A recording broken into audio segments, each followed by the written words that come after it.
Hi Francine, it's Fancy, and I'm looking at your comments, and you said from my comments it sounded like the current design wasn't working. Um, what wasn't working was just the shape of those green areas. They weren't unifying. So now that you started over, I'm so sorry that you started over. So what we have now is still kind of the separation between what's fire, what's water, what's fire. Um, and you want less fire still. So keep this just as it is. And go back, see how these have definite boundaries because there are these strong perceptual opposites on either side of the scale. See how you have water here and then you have water here.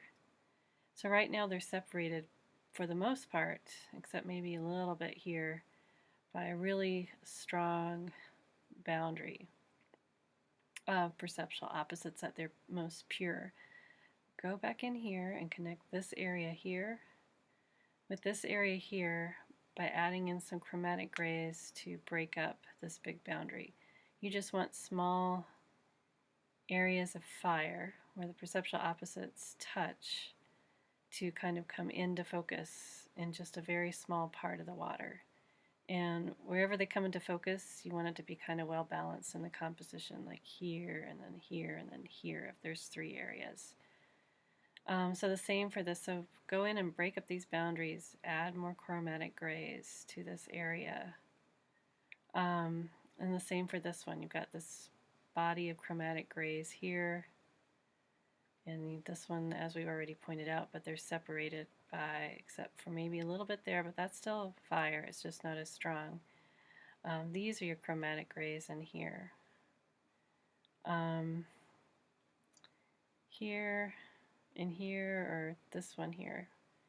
This here, this here, this here, I would think are your chromatic grays.